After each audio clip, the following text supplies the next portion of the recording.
Hello, and thank you for watching this short overview of the APMG International Change Management course. My name is Russell, and I will be introducing you to some of the topics that are covered from the guidance on change management.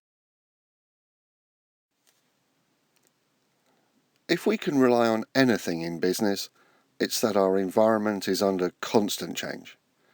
The APMG International has published the Effective Change Manager's Handbook, which is guidance to the change management body of knowledge.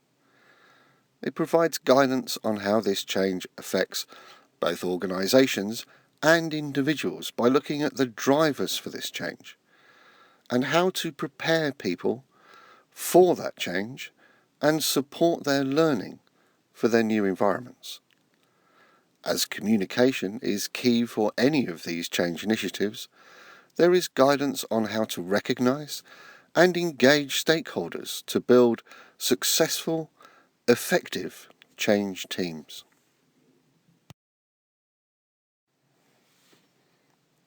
I'm sure some of you have had experience of change over the years, and some of this experience is not always positive. And there are a number of situations where we see major change initiatives fail, assuming change just happens, just because we want it to, and is an uncomplicated, straightforward event. Causes lots of problems when it comes to change initiatives.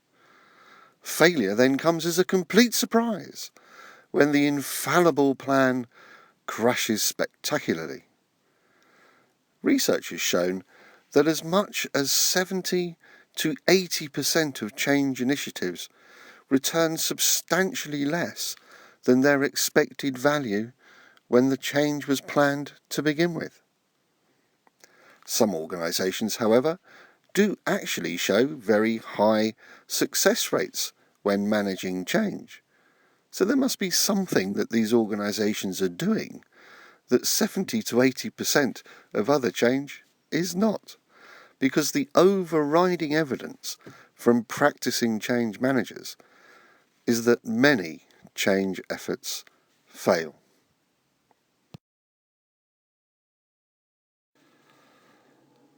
So how can we increase our chances of success when it comes to change? But disappointingly, we cannot just raise our arms and chant ancient incantations and events just sort themselves out. There is no magic wand. We can, however, look historically at successful change initiatives and some of the factors that have contributed to that success. Previously, we saw the research saying that for some organisations, 80% of their change actually succeeds. So what are the factors that do contribute to this success? Now, it might go without saying, but as we have seen previously, assumptions really do lead us to failure. So let's make the point that good, effective management at all three levels, senior, middle, and frontline management, will all help make change initiatives more successful. Research conducted by IBM in 2008 showed that there are 4 key areas that helped change succeed. Making sure we investigate the change fully so we understand the complexity of the situation and analyse the associated risks so that plans can be developed accordingly. Using robust methodologies for change, risk, program, and project management, such as the Management of Risk Framework, or MOR, Managing Successful Programs, MSP, and Prince2 for Project Management, amongst others. There are many frameworks which help us guide how this work happens and how the change can be implemented successfully.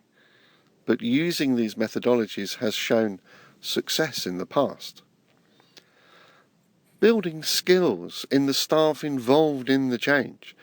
Just expecting everybody to just know how it happens is not going to make it work.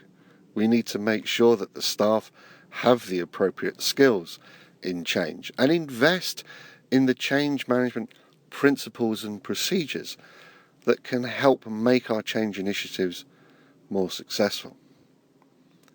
This can be coordinated by using a dedicated change manager. Organisations that use a dedicated change manager have seen their success rates increase by 19% over situations that did not use a change manager.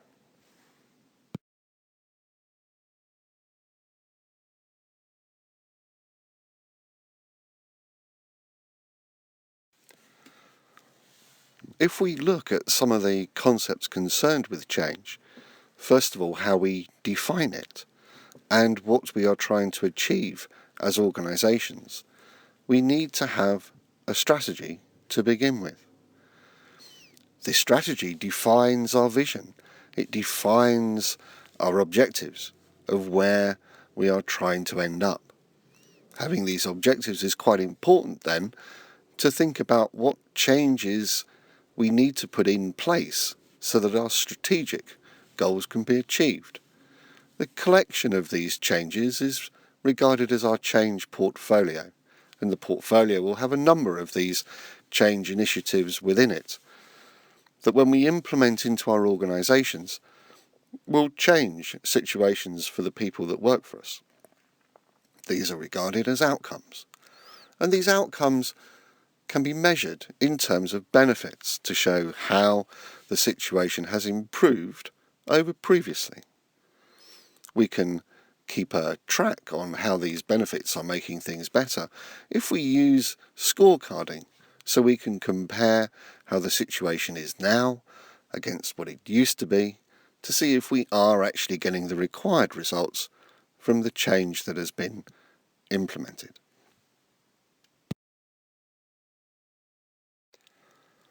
If we take a look a little closer at the change portfolio, we can see how the portfolio is defined from that overall strategic business vision and overall strategic drivers. The portfolio itself will contain a number of different aspects. There are programs and indeed projects, and programs in themselves are coordinated sequences of projects that are related to each other in delivering one of these strategic objectives that we are trying to reach. The whole thing managed together is sometimes regarded as portfolio management, and there are frameworks and guidance available for this. The Change Manager's Handbook illustrates how these programs, portfolios and projects help us to transform our businesses, to implement successful change.